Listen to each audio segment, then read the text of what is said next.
Hello everyone and welcome to the channel. I'm Emmanuel, I'm an airline pilot, and today we are going to fly the latest of the Inibuilds A300.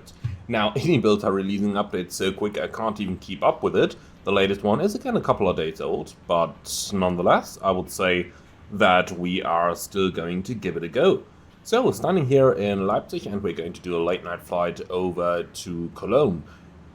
And well, let's head right into the cockpit, where we are going to start with a setup. So first things first, we are going to turn on the batteries and the external power, and next up let's bring on the dome lights into the bright position straight away, so that it starts getting bright in here. Okay then, so then let's have a look at the safety inspection. So hydraulic electric pumps are turned off, the wiper selectors are off, the landing gear lever is down, sled flap tunnel up, spoiler levers are up, reverser stowed, fuel levers cut off, weather radar off, and then we can do the APU fire test. It is rather cold outside, so we are going to fire up the APU straight away so that it doesn't get too cold on the inside actually. Okay, so APU fire test is in progress. In the meantime, let's go ahead and have a look at our flight plan. We're going to import that straight from SimBrief, Leipzig to Cologne. You can see it's a lovely midnight flight that we're doing over here, just like what they are doing in the real world on the A300. Okay then, quick look into the flight plan, and this is what we got. So, weather-wise, our destination Cologne is forecasting on becoming variable winds, and we are looking at just some scattered clouds. Currently light rain, but that is going to dissipate soon. So overall, very good conditions over here. Our alternate Münster, and alternates are something we got to be really careful with, but I really have to commend SimBrief over here. Look at the alternates they chose. I selected the primary one manually. They wanted to fly us up to Hamburg, but if we look at the other ones of Hanover and Frankfurt, then we do have airports, with Hanover at least, that are open for night operations, and Frankfurt, well, isn't open by schedule, but does accept diversions at night. So, well, the choice of alternates here, rather okay. So the weather is looking good. I'm not expecting anything here, so if we just take a little bit of extra fuel, say 10.1 is the standard, make that 11 tons of fuel, then we should be more than good to go. Okay, so weight and balance, we're going to take it straight from SimBrief over here with the custom cargo, and the fuel we're going to take 11,000 please. Okay, apply load to aircraft, and you can see we are rather heavy today with 40 tons of cargo in our aircraft. Okay then. So let's go ahead, SimBrief, GSX actually, request boarding. And handling is going to be by DHL. The same guys who are now taking 2 weeks to deliver my new computer, but so be it. Okay, so, IRS fault, that is fine. That is going to solve itself in a few moments anyway. Okay then, so now that loading is in progress, let's go ahead and turn on the IRSs. All three of them, turn on the oxygen, and finally we are going to start up the APU. So, inner tank pump number 2 on, APU master switch on, and APU start. Okay, lovely. Then annunciator light test. Looking good, and we're going to set it to dim straight away. Well, actually, dim is really dim here, even with the lights on. Okay, doesn't matter. So, outside lights can come on. With that, the first officer can go out and conduct the walk around. I'm going to do it simple over here. Let's have a look into the aircraft maintenance, and we can see that everything is looking good. Oil has decreased a little bit, but 91% is more than sufficient for the flight. The tires are in good shape, and the hydraulic quantities are looking good as well. Alright, that's awesome. So, with that checked, let's have a very quick look at what we can look at from the cockpit. That is the APU back here. And APU oil is looking good as well. Okay, perfect. So everything else is in progress over here. They just arrived with our cargo and they're starting to load it now. That is just about perfect. Okay, awesome. Let's just quickly go to the back and actually open up that cargo door. But I have a feeling, for some reason, GSX doesn't want to open it manually. And my view just got stuck here. Here we go. Okay then, so 145 degrees, open please.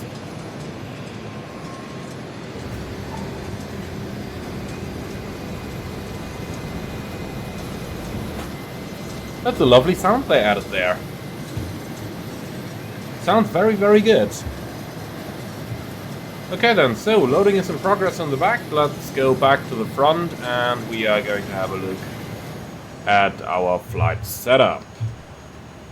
Okay, so A300, chocks on, very good. So our brake is released. Boarding, I doubt it.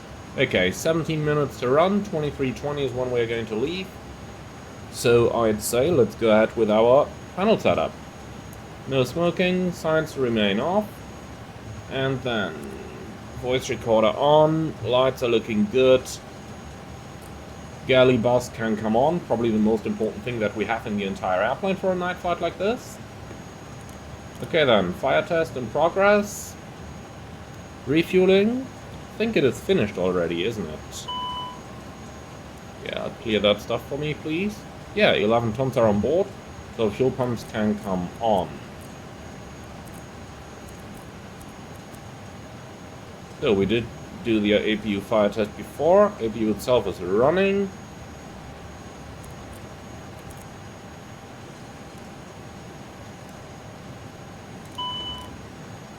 Okay, over here everything's looking good. And since the APU is running, we'll also turn the APU bleed on straight away over here. Wow, it does get loud. But that means it gets warm, and with that I am fully happy. Okay, so what's the weather like? QNH 1016, is that up to date still? No, 1015 now. Okay, so QNH 1015 is coming in.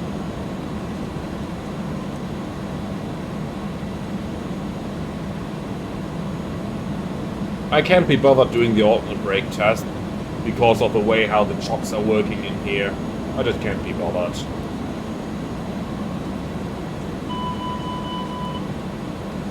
Okay, but all that good stuff is working, that's the important thing here.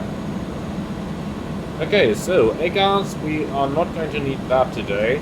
We are going to fly in VATSIM over here, but even though we are flying in VATSIM, I just really have to say, it's like what now?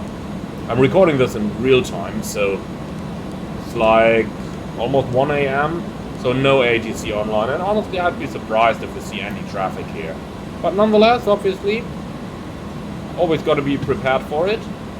So, still tuning the radios and all that good stuff. And squawk 2000. Here we go. Okay then. So, instrument lights are turned on anyway. Well, that's good. IRSs do need a little bit to align. Let's see, do we have any info here on the status page? No. Okay. Well, so be it. Can't take that long. By the time we are done with our FMS setup, it's probably going to be finished. Okay then, let's go for it. So, we are going from Echo Delta Delta Papa towards Echo Delta Delta Cologne. Here we go. We are going to take the routing, please. And our alternate is Münster. Don't have a routing for that, but don't need one either. Okay, Costin X30, cruising at level 240, that is correct. And we're the Postman 162, which is the real-world call sign of the flight. The rest we're just going to leave like that. Okay, so towards Ortas, and it's going to be a 26 left departure. And we've got the Ortas, where is it? Here we go, 5 Sierra. Okay, insert that. And for our arrival, when we go down here, Pushback transition, star, ILS 3 to right, and we're coming in via the Pushback 3 to transition.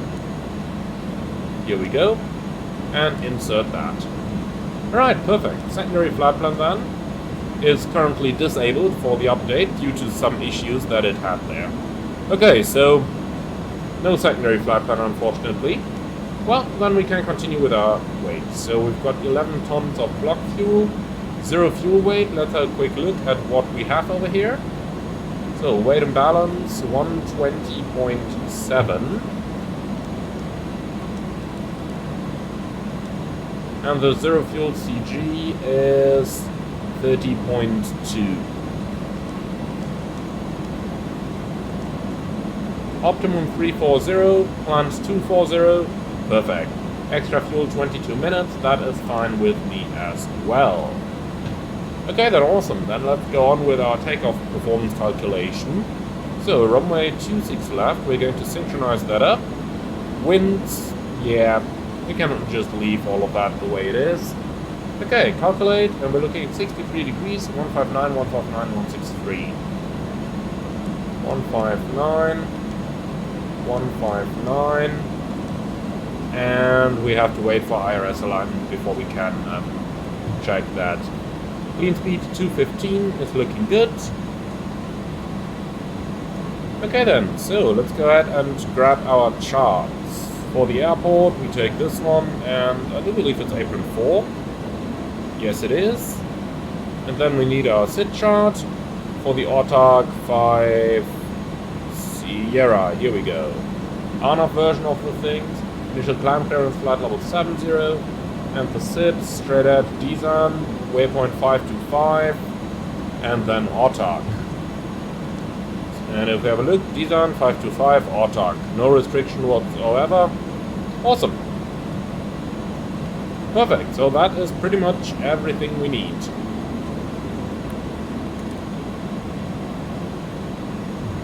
So, quick look through our flight plan.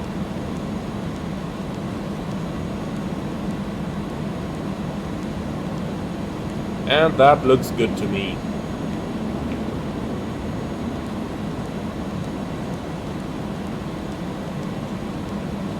Yep, that is all correct. Okay, very good. So, quick look in the back as to how far they are with the cargo loading. Looks like the main deck cargo is already disconnecting. Very good, then we can close up.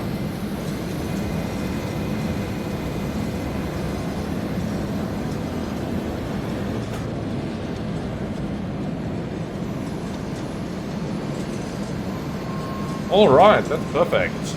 We'll wait with the main door till the ramp agent is gone. Are they still loading anything on the sides here? No, looks like everything is disconnected. That's very good. So now it's just waiting for the IRSs. Then we can do the briefing after everything is set up. And look at that.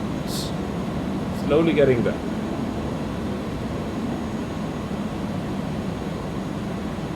Okay, well, I'll tell you what.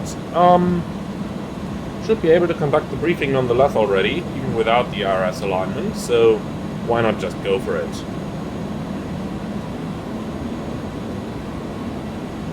Okay. So, first officer, this is going to be your turn.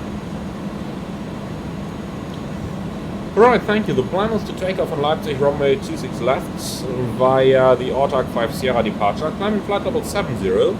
And MSA for this one is 2,800 feet. Extra fuel and time, we've got 17 minutes in the form of... what's that? Actually, it's 23 minutes in the form of 1.7 tons. I knew there was a 7 in it. Okay, thank you. So, I don't have hotspots for the planned taxi. Stop margin for ejected takeoff is about 1,000 meters. Engine outset, straight at 25 miles. Pick up the holding over there.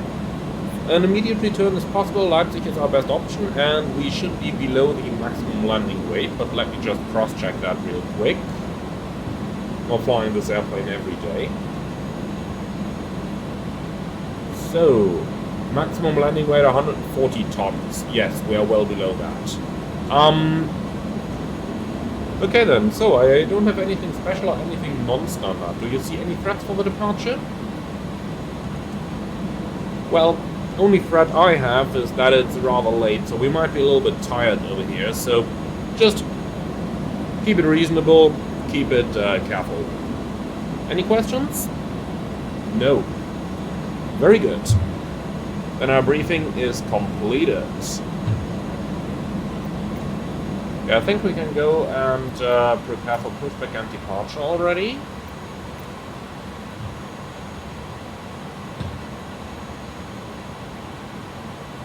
So, ground equipment. The doors are being closed.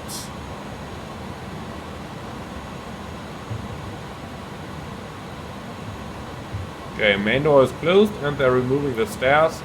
Perfect. Then we can arm the slides. Here we go. And the APU is running, so external power can go offline. Remove that and make sure the brakes are set. Okay, very good. So all that good stuff is done then. It's just literally waiting for the IRS now, and then we should be ready to go any moment. So as we do that, just a little bit of preparation here. Let's turn on some of the panel floodlights.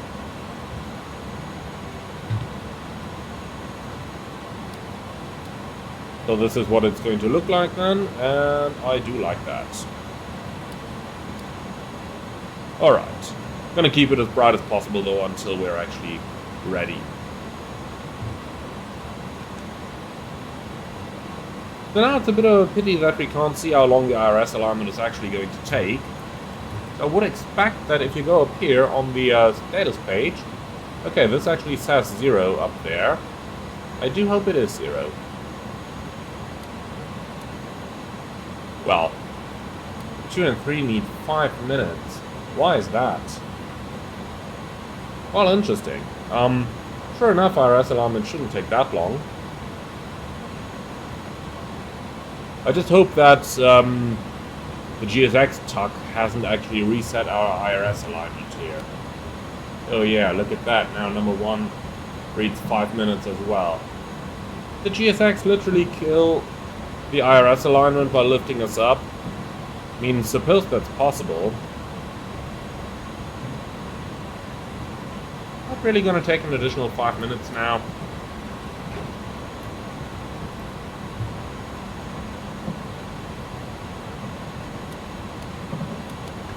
It literally might, huh? Okay, well, if that is the case, then we just gotta kill 5 minutes somehow. I suppose they should probably not have lifted us up. Normally an airplane is not supposed to be moved while IRS alignment is taking place.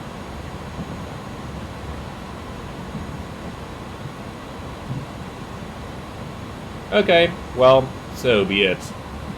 I just hope that it's literally going to move now, since GSX internally in the flight sim tends to move the aircraft, even though you have not actually started the push. So I just literally hope this is going to work still. Otherwise we might have to reset GSX, and if we reset GSX now, then it's probably going to beam us forward again, like it did with the 146 in Los Angeles, if you remember that one. Ah well. Okay, in the meantime, let's have a very quick look. There is currently no air traffic control online over here. What a surprise.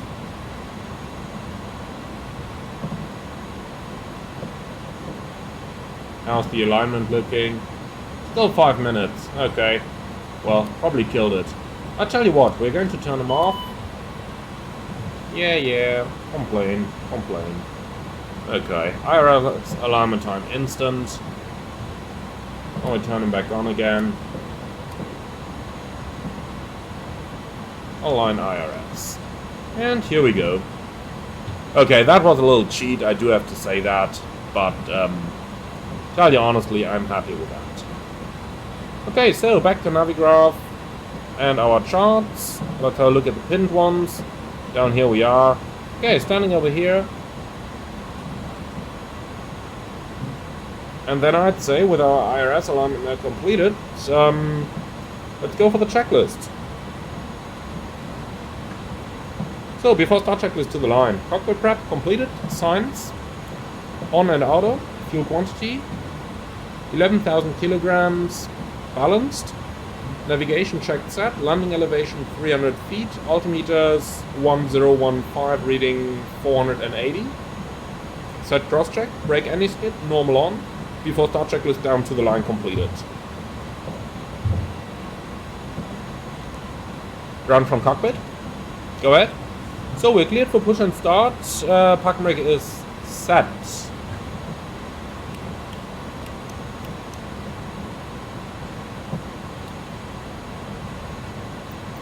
Okay, so release parking brake, please. Oh, lovely. It killed the pushback procedure. I hate GSX. Such a crappy add-on. Okay, well, looks like there's not a lot we can do here. Restart Throttle. What's going to happen to our plane now? Are we going to be beamed forward? No, backwards. Okay. Well, I can live with that. Can I steer it? Yes. Nice. Okay, just gonna make it the right direction, please. What a crappy piece of software this is. Okay. Thank you, GSX. You have been amazing again. Suppose that counts as pushback complete, so,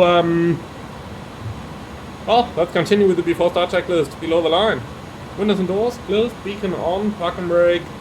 It's now set again. Before start checklist complete. Okay, well, if that's it, then that's it. Let's go ahead and start our engines. Engine 1 start. And 2. And while those are coming up, we can also go ahead and make our FCU selections here.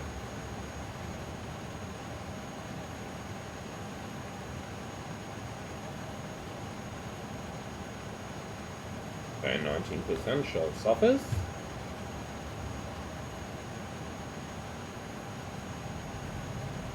And we're looking at 163.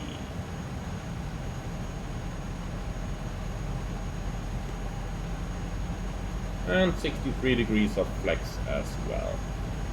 Okay, looking good now.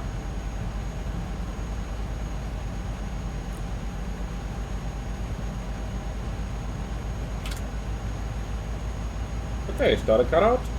Monitor 1, starting 2. And 2.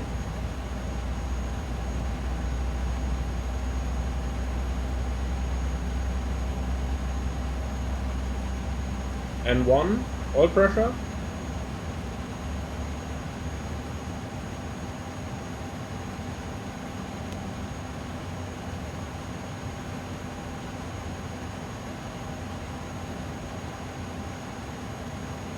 And that is looking like another good engine start. Slowly but steadily rising. Temperature's not excessive.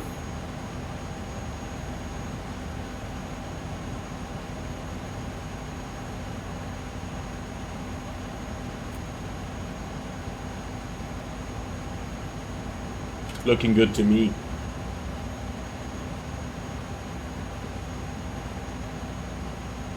Okay, 2 good starts. Clear disconnect, clear sign on the left side with a pinner. Wonderful evening. Bye now.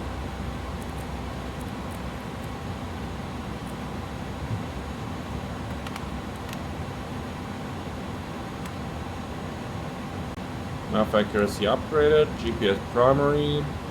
Yeah, the IRS is aligned. Thank you. Okay, so trim we need 0.2 down. Let's make carefully sure that we actually have that. That is looking roughly good. Okay then, flight control check please. Pull up, pull down, neutral, full left, full right, neutral, and the rudder, full left, full right, neutral. After start checklist. Pitch trim 0.2 down, rudder trim, neutral, spoilers, armed, slats flaps, 15, 15. Decam status, checked, anti-ice, off, hand signal received, after start checklist complete. Okay then. Well, let's go for taxi.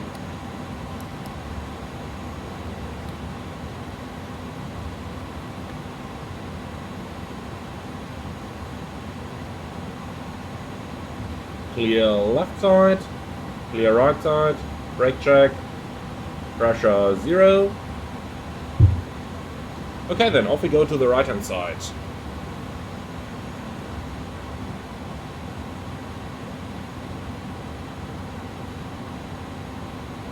Just gotta maneuver ourselves out of the immediate gate area over here.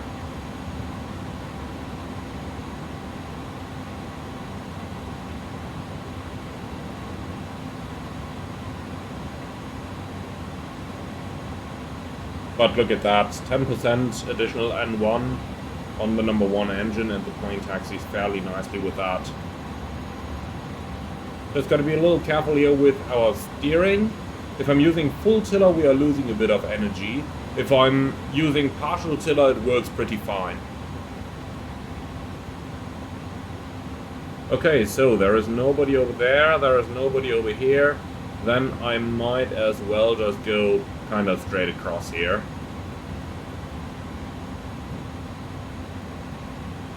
So let's dim the displays a little bit here. That's looking better.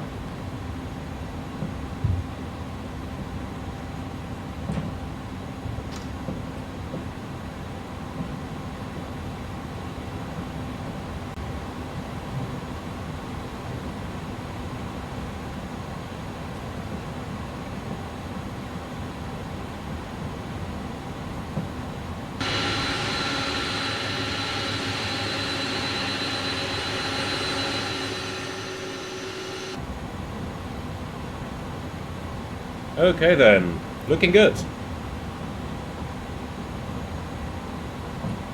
15 knots, rather hard to tell just by looking outside, but you kind of look immediately to the left, that gives you a little bit of a better idea there of how fast our taxi speed actually is. I still struggle a little bit with the viewpoint here in the A300, because it does look to me like we're sitting very, very low. I would expect to see more something like this, but if I'm doing it like this, then there is so much cut off at the top of the panel that it just doesn't seem right to me as well. So regardless of which way I see it, I don't know, seems a little bit strange to me.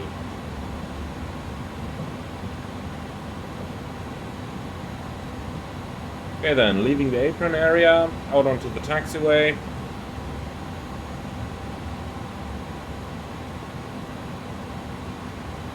We've lost a lot of speed again on this straight sector.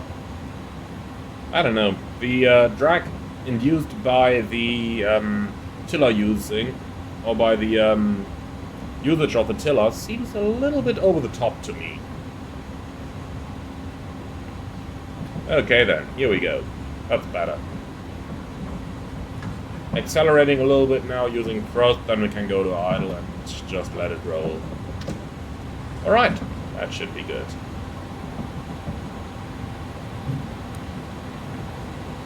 So, takeoff config test, looking good. Weather radar coming on, and the flight control check is done, so the auto brake can come on as well. No changes to the takeoff briefing. Profile and nuts armed. Before takeoff checklist down to the line. Flight controls, checked. Briefing, confirmed. Slats, flaps, 15, 15. Performance and FMAs, checked. Proper climb nav armed. Takeoff configs, checked. Transponder set. Before takeoff checklist complete down to the line. Leipzig traffic, Postman 162 heavy, line up and takeoff 26 left.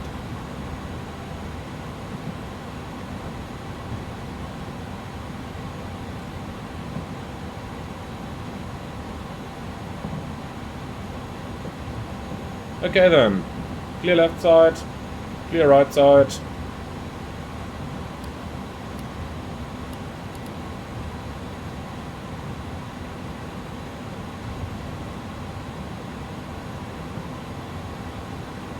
Before takeoff, checklist below the line. Cabin secured. TCAS. Tara. Okay, packs on, ignition off, anti-ice off, before takeoff, checklist complete. So, ready? Takeoff.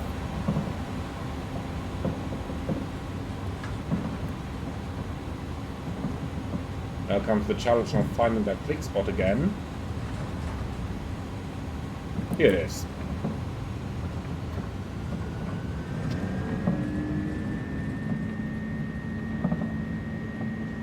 Cross that.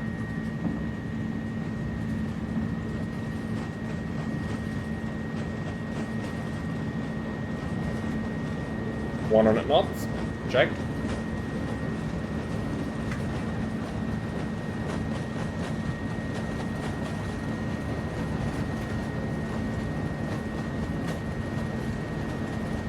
V1. Rotate.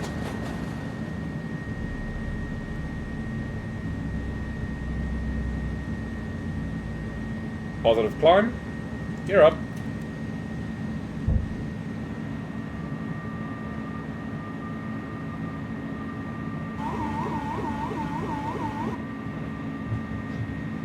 Okay, trimmed out it is. Passing 1,000. Set climb thrust. Flaps 1. Or flaps 0 actually. Speed checked. And slat 0.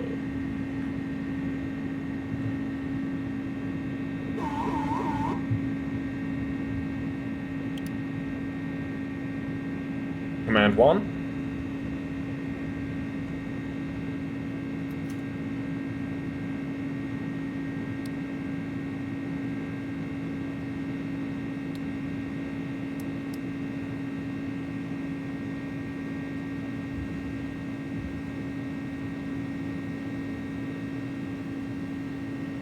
Okay then, let's climb to cruise level 240. Set. 24,000 blue. Checked.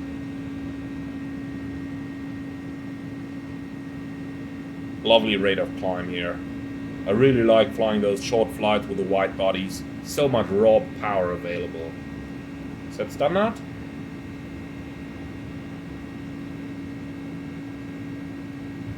Standard cross-check passing flight level 5-6 now. Checked. After takeoff climb checklist. Slats flaps. Retracted. Landing gear. Up neutral. Packs. On. And altimeters. Standard. After takeoff, climb checklist complete.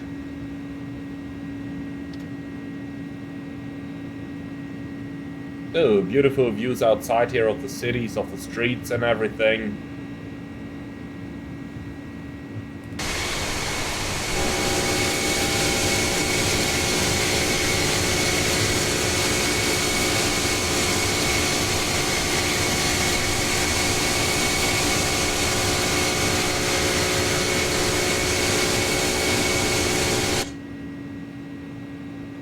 Incredible how much quieter it is inside than it is outside, isn't it? I really love it. I really love it.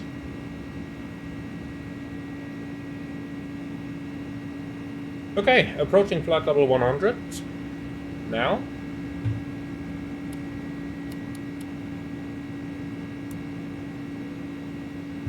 And that's about it. So, clear and copy. Well, secondary flap plan is not enabled, so there is not really a lot that we could clear or copy, for that matter of fact, so that's about it already then.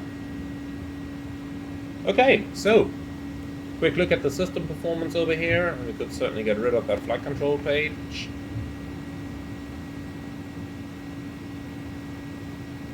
Looking good, and what's the cabin pressurization doing? Climbing at 400 feet a minute, that is alright. Not very quick, but also not very Also not very slow. It's lovely how you get about 1,300 feet a minute out of the airplane while you're still accelerating with a trim factor like that.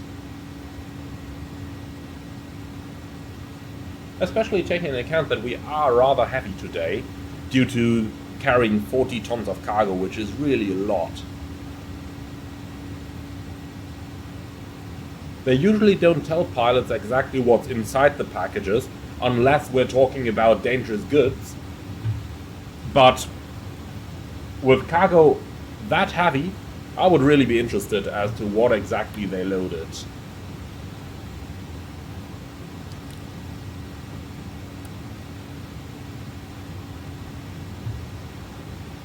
Okay, so quick look on the map. Not a lot happening, so I tell you what, at this time of the day, with simply nothing here, nothing online, and just nothing flying here, let's go direct to Cockpit. I wouldn't be surprised if we actually just got a direct, pretty much straight away to the final approach fix at that point. But hey, we can't have it all, huh? We gotta keep something for later. Top of descent in about 120 miles or something the likes. So easy going. Looks like this is going to be a fairly easy flight again. Oh, interesting. Alright, here we go. Would be nice if we actually had en route maps like this. And zoom out a little bit. Here we go. This is what we're looking for. Awesome. Okay then, on the climb out, the top of descent is already coming into view at 120 miles out. Beautiful. So we just flied up to the top of climb and then we can start our descent preparation for an ILS approach free to ride in Cologne. Now some might say that arriving above Cockpit we might just about fly straight in approach to runway 24, and while you are definitely right with that, the additional taxi time doesn't make up for the time we would lose, or the time that we would save on the arrival. So, Tatton icing range. And I actually can... yeah, I can see the stars. Okay, we are not inside clouds. They're not very well visible, but they are there. We can tell the stars are there. At night, that is like the best indicator whether there are icing conditions or whether icing conditions might be anticipated. If you can see the stars, that is, by the way, also the reason why pilots often sit in the cockpit like this. You know, you're looking outside and either you can see something or not. It looks like right now there actually isn't much to see, so tell you what, let's go ahead and turn the anti-ice on.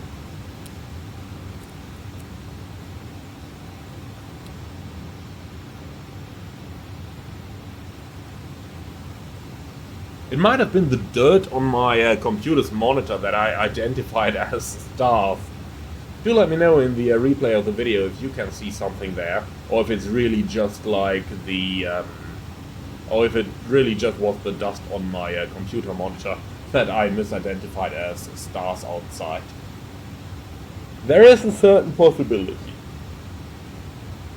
I do really have to say that. There is definitely a certain possibility that that might have happened.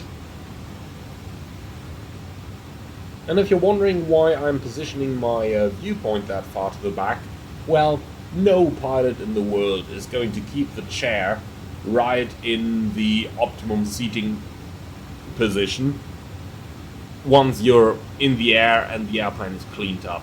As soon as that happens, the chairs always go to the back, because you just want that little bit more leg room, just like everyone in the cabin wants it as well.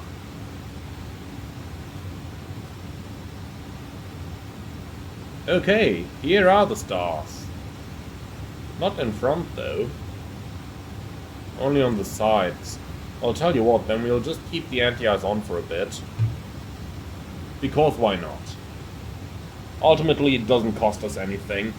Well, the company pays for it, but we don't. That's the important point here.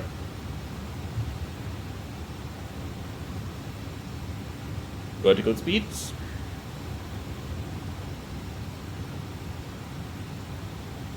$1,000 to go. Checked.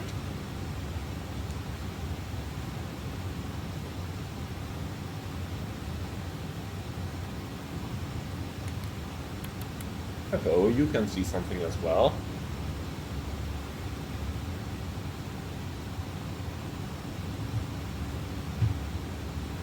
Alright, looking good.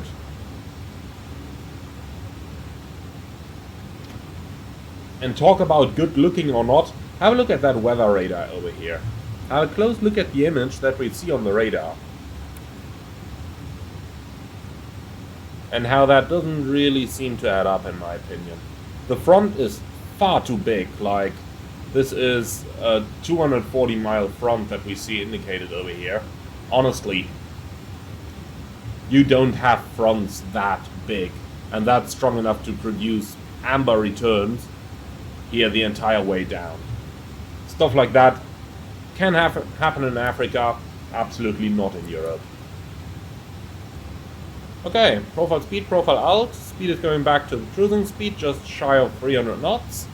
That is looking okay to me. We have a 79 knot headwind over here, making the flight a little bit longer than usual. But that's fine.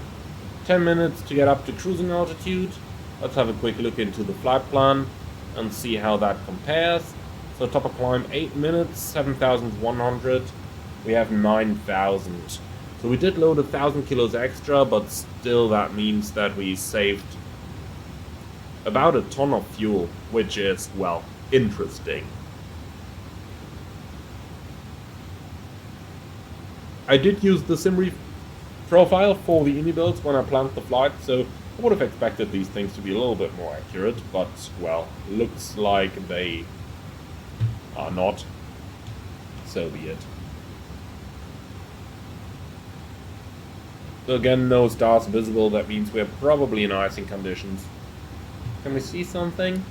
Turning the landing lights on is usually a good indicator, because when you're actually in the clouds and you turn the landing lights on, the entire clouds are going to illuminate. And that's also another trick that you can use to determine if you are inside clouds or not. But unfortunately that does not work in the simulator.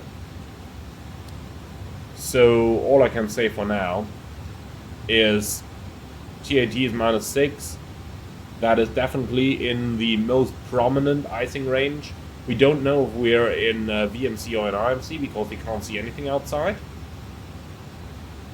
It might just be a thin cloud layer on top, you know, and maybe one down there. Yeah, well, we can actually see a couple cities, so we might just not be in the clouds. Well, hard to tell. But if in doubt, just keep the anti-ice on, because the company pays for it, we don't. And ultimately, the extra fuel usage due to anti-ice on a flight like this is in the terms of a couple of kilos, so, you know, it's not that bad. Okay though, let's go ahead and have a look at one of the more interesting things, and that is going to be our arrival preparation. So, Cologne, approach, ILS 32 right, here we go. And the chart is pinned. So minimum 502.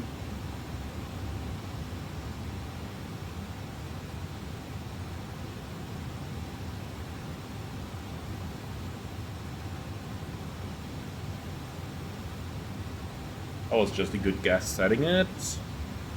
Here we go, that's better. Okay, triple 1.1 and final approach was 316. So triple 1.1 and 316. Here we go. Looking good. Okay, on the approach page, let's see.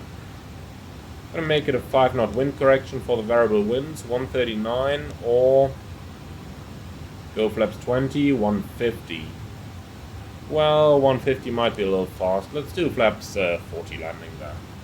And that is selected down here. Very good.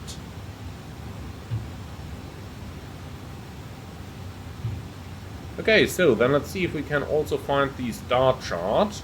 So, Cockpit. Now that's 2-4, this is 3-2.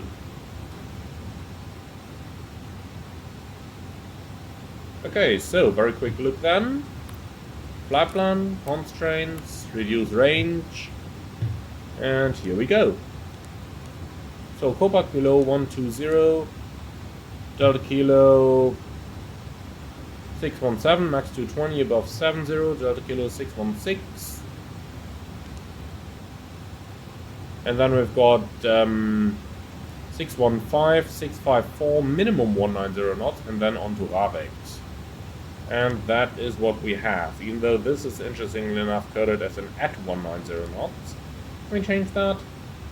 Not really, huh? Okay, doesn't matter. We know about it, so we are going to plan the approach ourselves. Like that.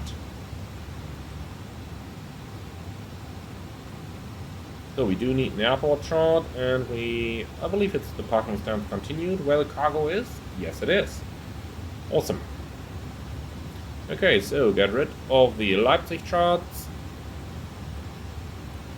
And then for the approach itself, starting in Ravex 3000, 3 degrees going down. And that is what we have.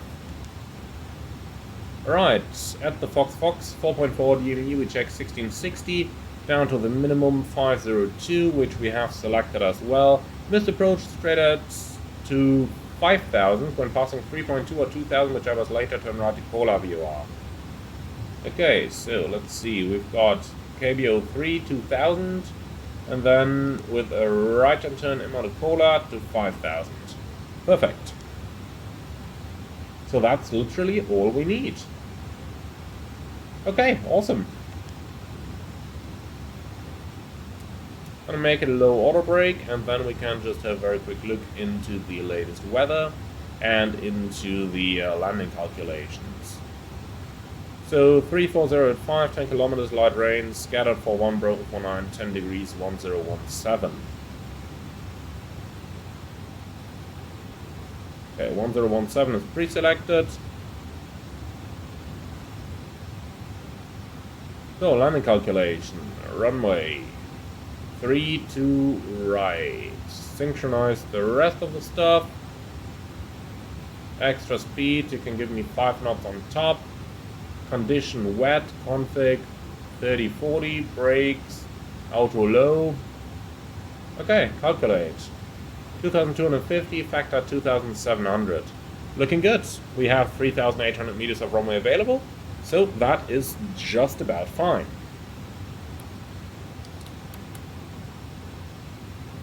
Okay, awesome. So with all of that now checked out, let's go ahead and have a look at the arrival briefing.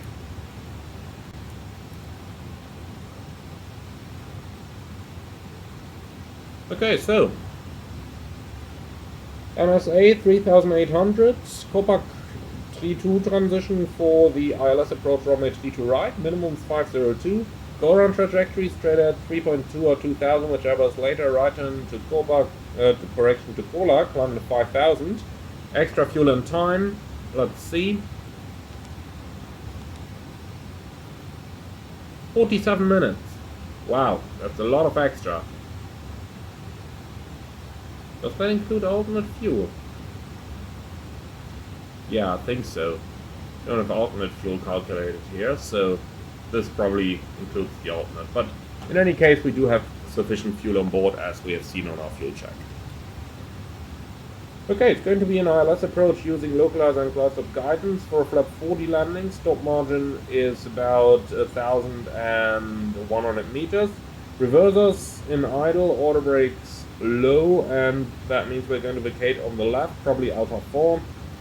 Don't have any hotspots, nothing special, nothing non-standard. Any threats for the arrival? Yeah, well, my main threat is that there might be a lot of traffic around this time of the day. It's rush hour in Cologne right now, cargo rush hour, so lots of big planes, and probably all of them wide bodies as well, with an occasional ATR 72 from Swift Air right in the middle, so might be a little mix. We'll fly speeds accurately if we get any, and that should be it. Alright. Questions? No? Perfect. So we probably don't have to make a PA to any of those boxes. I think they will be fine without. Okay, so fully set up and everything done. Quick look at the pressurization system here. Differential pressure is close to 8. Cabin altitude somewhere about 2,500 feet, is it? Yeah, 2.5 exactly. Man, I'm good. Really have to say, reading all those dials does get quite more intuitive over the time.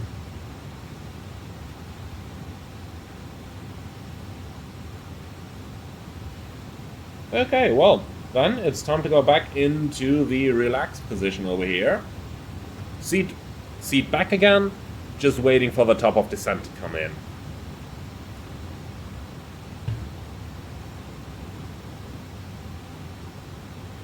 I do have to say, I am recording this one real time over here, and 2 days before recording this, at this UTC time here, around about 0, we just about took off from Florida for the flight back to Germany. Ever since, our sleeping rhythm is once again messed over, and, well, then I end up recording videos at this time of the day. I do have to say though, I still wouldn't want to exchange the long-haul flights back to anything previous. Like, it's a lot more fun than the previous short haul, and it is also a lot more fun than, for example, doing a night cargo flying like I'm simulating right now, where, well, you do have a lot of work to do while flying the long haul. You take off, you bring it to cruise altitude, but then things start relaxing down a little bit, and there's a lot less to do than there is if I would be, well, doing what I'm simulating right now, basically flying sector after sector. Now, to be fair, usually those cargo pilots only fly 2 flights per night, at least those based in Germany do. So usually you fly somewhere, then you have like a 3-hour turnaround where all the cargo is unloaded, new cargo is loaded, and then you go out for the next sector again. You fly that one, and then it's like 6 in the morning, you go to bed, and that's it. And the next evening at 10 p.m., you name it, you're up for the next flight. So, I don't know, that doesn't sound like something I would want to do. Now, cargo long haul is a very different thing, of course, because that is pretty much a similar lifestyle to what we're doing in passenger long haul service as well. Okay, so seeing that we're on Vatzen and seeing that there is pretty much nobody online around us, let's go direct Delta Kilo 654, which is like 4 miles from the final approach fix. If there is no traffic in the area, that's pretty surely what you would get in the real world as well. Okay then, direct we go. That also brings our top of descent a little bit closer. Let's see, how far out is it now? 12 miles, okay, so we can certainly wait a little bit with initiating our descent. Okay then, back to the back. And then we should be good to descend in a few moments. The plane is already reducing to its descent speed. And then let's give it a go down to flight level 140.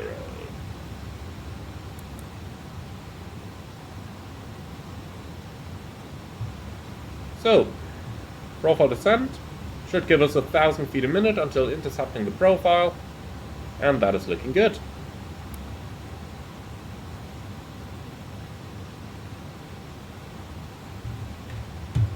Okay, so I do believe the approach checklist is only for a little bit later here in the bus. Yes, it is. No descent checklist as, well, as in the larger Airbuses, or at least in the more modern ones. Can't even say in the larger ones. This one is quite a bit larger than the A320 is. But okay, we've left cruising altitude, we're going down, that is looking good. So now we need anti-ice anyway, and looking outside, well, there are some stars now, but I tell you what, we're gonna leave it on, because we can't really tell where the cloud base is going to be, and then we forget again, and then we ice up again. We don't need to force stuff like that, right? So we are just going to leave it on.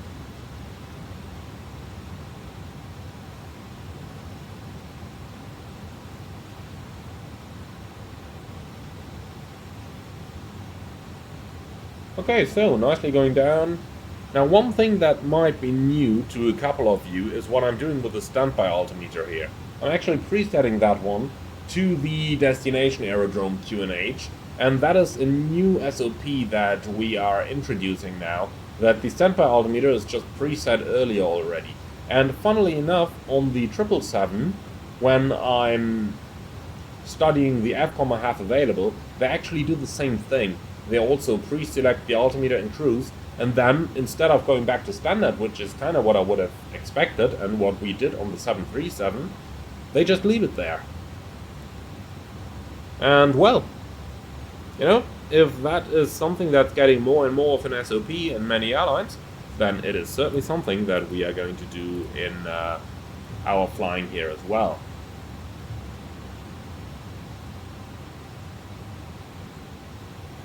So, let's dim a couple more displays. Only that one, that we don't need to dim. And, well, we should actually have disarmed the spoilers a little while ago. But, see, that is exactly why we are constantly checking the panel, and why we're just constantly going over if we forgot anything earlier.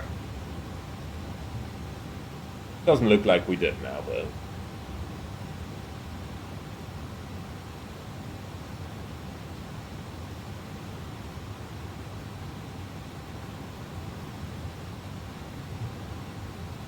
By the way, it's interesting to see how the speed profile of the plane develops, isn't it?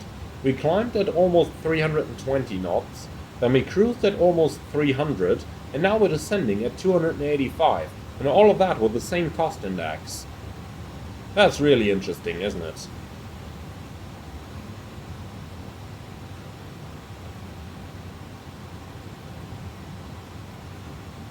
Okay, so we got about 50 miles to run until we start our final turn. Then we have another, let's take a ballpark, 10 nautical miles.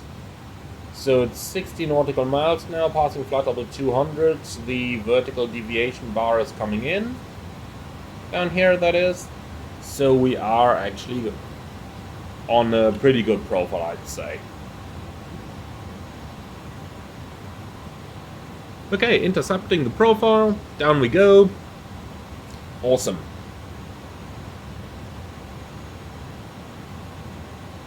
That's exactly what we wanted to see.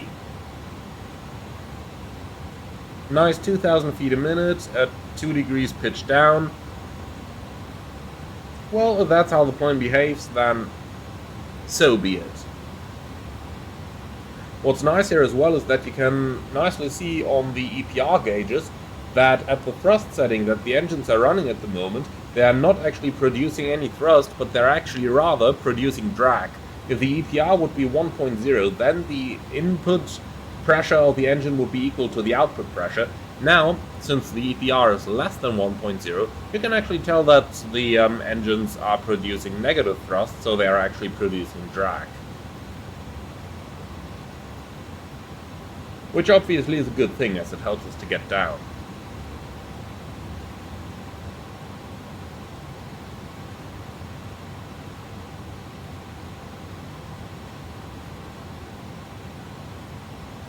Look at how steady the air is.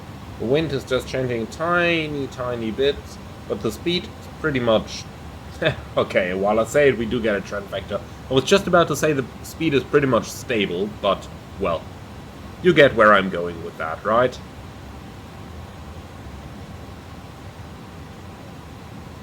So this is roughly the point where they would hand you over to Cologne approach, and they usually descend you to level 100 then before they can let you further down, because of the Class Echo airspace. Now at night that doesn't matter that much, you might just get a further descent clearance rather soon, but let's not overdo it, shall we? We'll just keep it reasonable.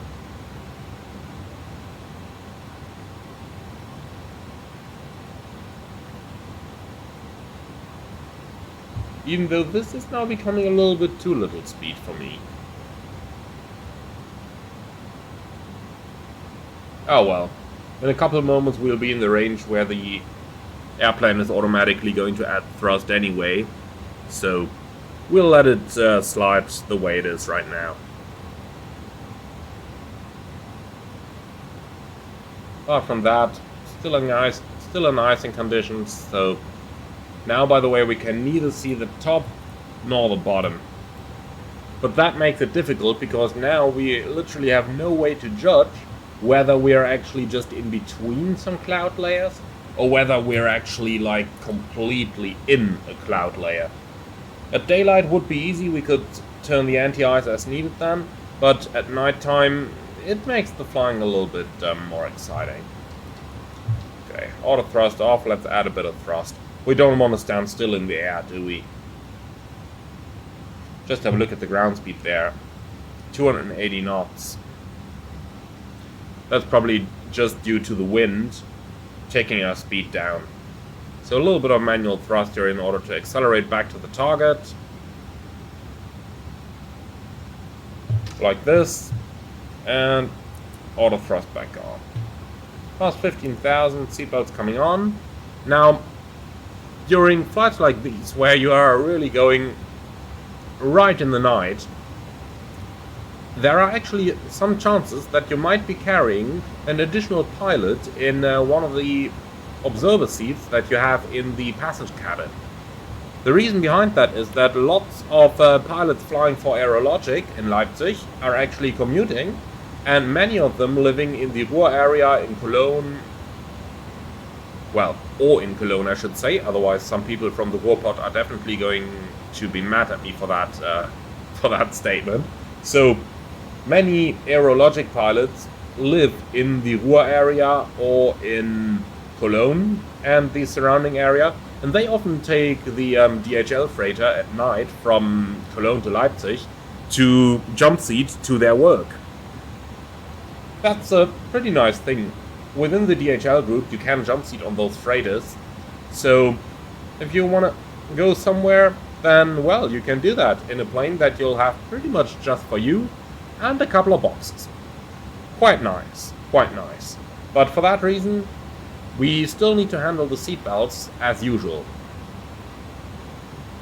Now imagine how it must be like for a 777 pilot to fly in an A300 freighter.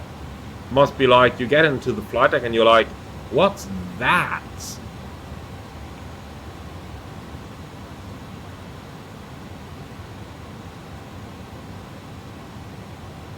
Okay, descending down to 7,000. Or flight level 70, I should say.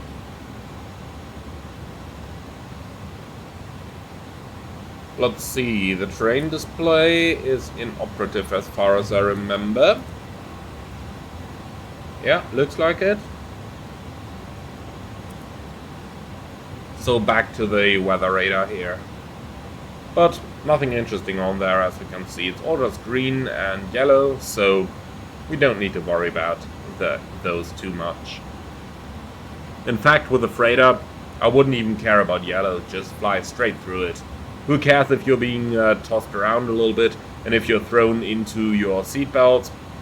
Doesn't matter at all. Because, well, it's a freighter after all. Only if you got some cargo that's better not being shaken around. But then again, if cargo is not supposed to be shaken around, then that cargo certainly has nothing at all to do in an aircraft.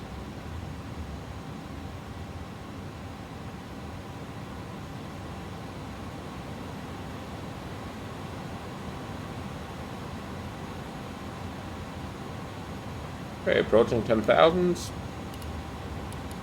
Signs are on already.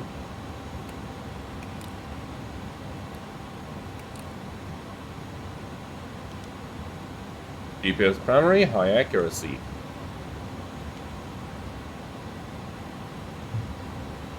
Okay then, down to 3,000 and the QNH. 1016. So it went down a tiny bit here compared to what we had earlier. Set QNH. QNH 1016 cross-check, passing 9,400 now. Checked. Approach checklist, please. Signs. On. Briefing. Confirmed. Ecam status. Checked. Altimeters. QNH 1016. Minimums. Barrel 502. Ignition. Continuous. Landing elevation. 300 feet set. Approach checklist complete.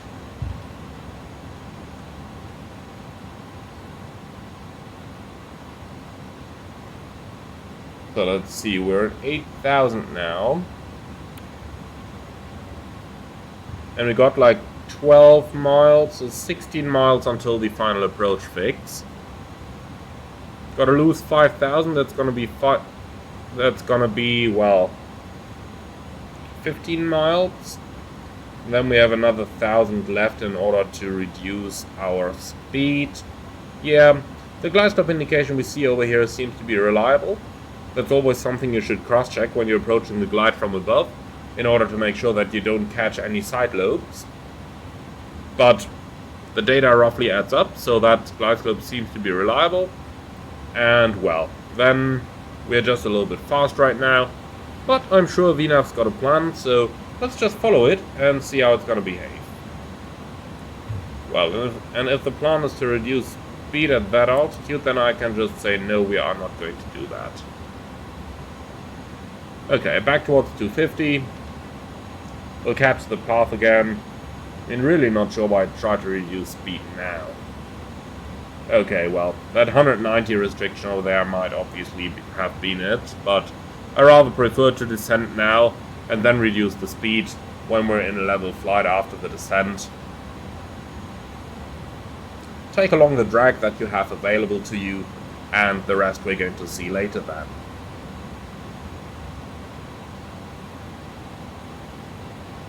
Glide slope's coming in nicely. Looking at the range to altitude banana, we'll have about 2 miles on level flight in order to reduce our speed. Well, we'll have to see how that's going to work out. I would expect to end up somewhere around 220 when intercepting the final descent. Might be a little bit on the fast side. Do we have any flap speed placard here? I mean, we need to have one, but where is it? Hidden somewhere down here? Maybe? Nope. Interesting. Oh yeah, here it is. Okay, 250 and then 215. Well, we can work with that. Passing the glide slope now, looking good. Alright then, starting to reduce speed. Then let's go vertical speed, minus 700. Or minus 500 if you want.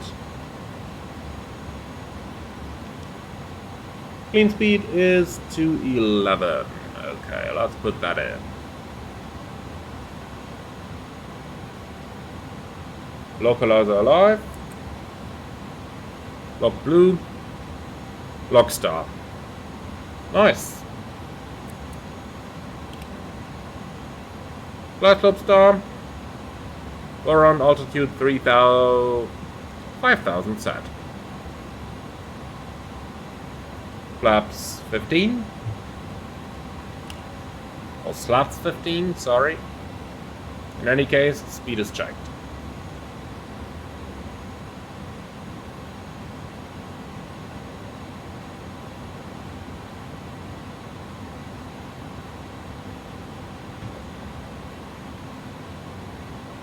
Speed's still coming back nicely. I'm surprised to see that.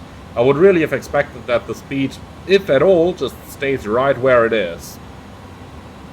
Oh well, 9 miles to run, we better do something about that speed. The good news is, the speed brake in these Airbus aircraft are really effective. Unfortunately, they're also rather effective in bringing the low speed maneuvering bands up, so just gotta control it carefully here. So 215 is the limit for flaps 15, so let's go flaps 15. Look at that speed band, man.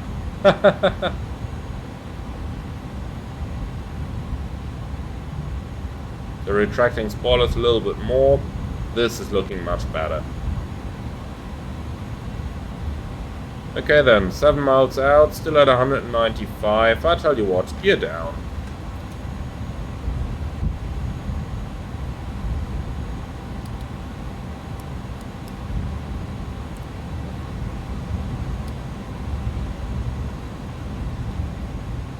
Okay, still in the rain. Temperature plus 12 though, engine anti-ice off. Okay, flaps 20. And speed brakes are in. And armed. So, looking at 138.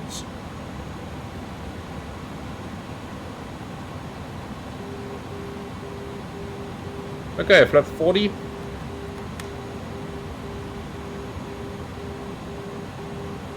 Landing checklist. Landing gear, down, auto brake, low, anti-skid, on, or checked, and sluts flaps, 30-40, spoilers, armed, landing checklist complete. Okay, there's a runway straight at, still raining, wipers on.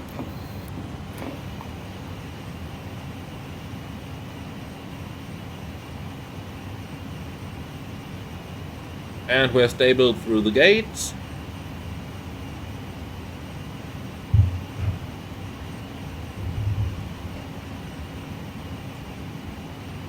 Well then, let's give it a go.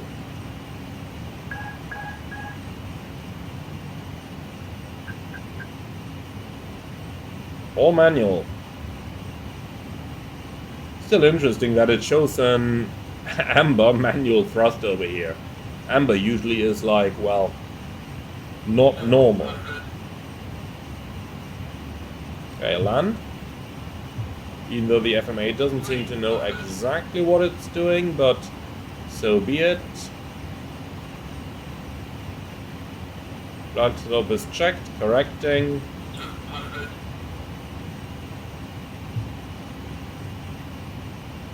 Man, we need a lot of thrust to get that speed back. Oh really, MSFS again? Yeah, well, turn off photogrammetry please, thank you. Always on approach to Cologne, I have no idea why. Okay, minimum, continue.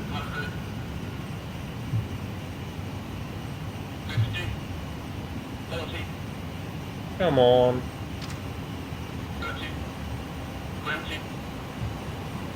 Cargo landing, here we go.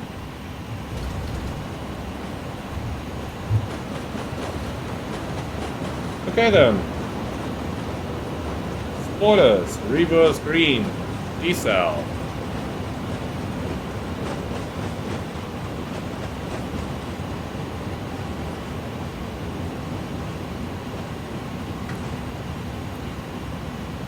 $70 knots.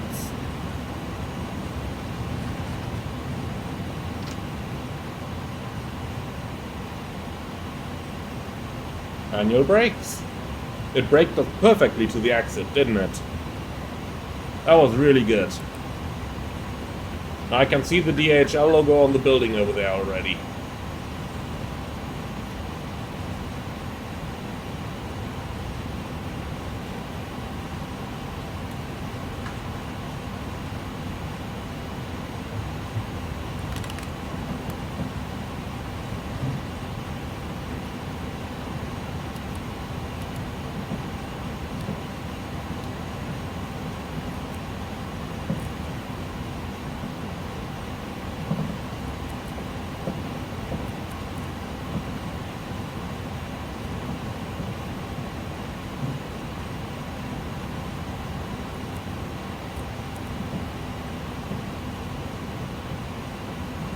Okay, well, just gotta stop here for a second in order to read the after landing checklist.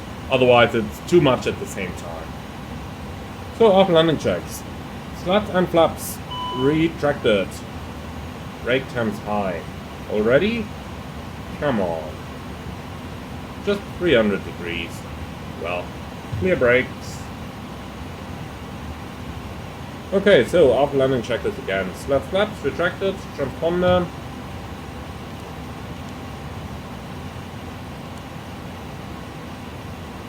Alt off, weather radar off, spoilers disarmed, APU started, after landing check is complete. Alright then. Let's take the next gate on our left over here, not the one in front of the FedEx logo, but one further please.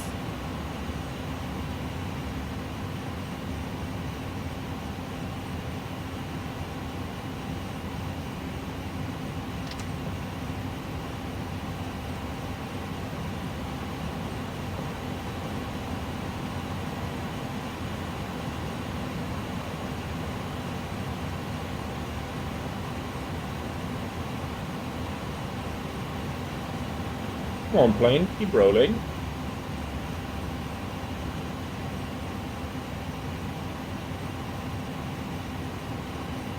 And here we go. That's Echo 40 right over there. Okay, lights off. Idle thrust, and that looks like a gate to me.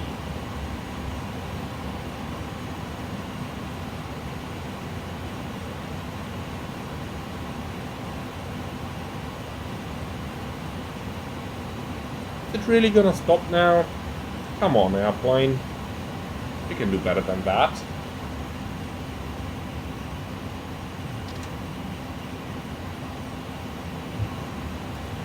Okay, let's try that again. A little bit of thrust, get it rolling, and here we go into the gates.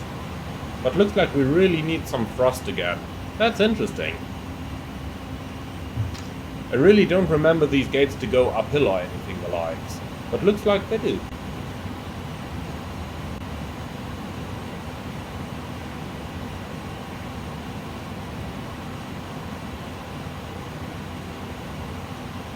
Alright, suggest this is probably the better parking, isn't it? Okay, brake set.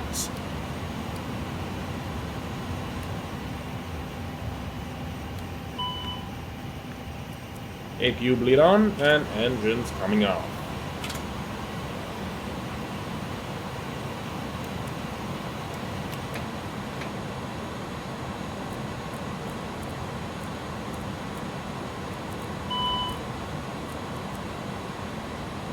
So, engines are running down. Then, doors in the park.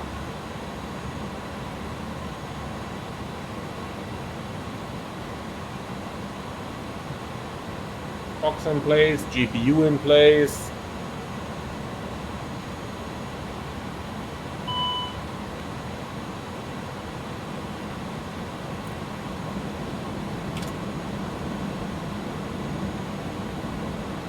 Okay, and then parking checklist, please. And of course, transponder standby. Okay, so APU bleed on, engines off, differential pressure 0. Lights and signs off, fuel pumps off except one for the APU, windows and doors. No, actually, window and probe heat. Oh boy, I just see windows and I'm immediately like, okay, well, let's read that thing correctly. So window and probe heat off, parking brake and shocks. Well, the shocks are in position, so brakes are released. Parking checklist is complete. Alright, excellent. So we'll get rid of all that good stuff over here. And then we got some stairs on the left, please. And that's it. Well, let's go ahead and open up the door.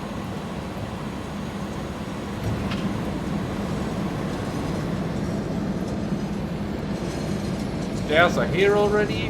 Very good.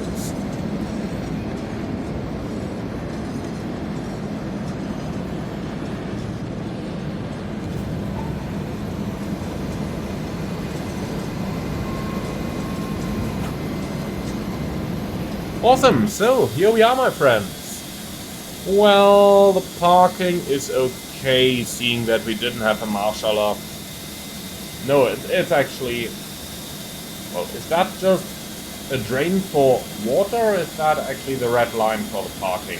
I think that's the drain for water. Yeah, I think over here that's where the red line is. Okay, well, then the parking is acceptable, though not perfect. Now, a final word here on the flight. In terms of our landing, you could see that I had to make it a little bit more positive. Primary reason for that was that we just floated in a little bit, and therefore I just had to put it down in the touchdown zone, and if that means doing a positive landing, so be it. Now, just looking at my plane over here, interesting to see the brakes really glowing. Let's see if we can get close up.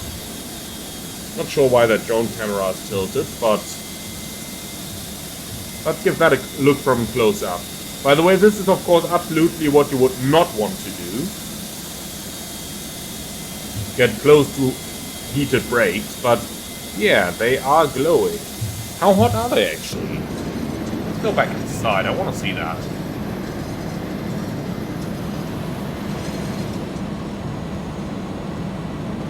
Wheel. Just, well, 390. They shouldn't glow like that at these temperatures. I mean, yes, they are warm, but not all that bad. Well, in any case, that's it for our flight. So, the latest Indie-built A300 Trader is still looking good. The plane did what it was supposed to do. It was well flyable and certainly great fun to do that flight. Now, I would like to thank you all for flying along. Hope that you have enjoyed it. If you did, be sure to let me know in the comments below. And if you've got comments or suggestions, feel free to put them in the comments as well. If you're up for more, don't forget to subscribe to the channel. And if you really love what I'm doing over here, I would appreciate a small donation through the Buy Me Coffee link in the video description below. Thank you for watching, and I'll see you all again on the next one.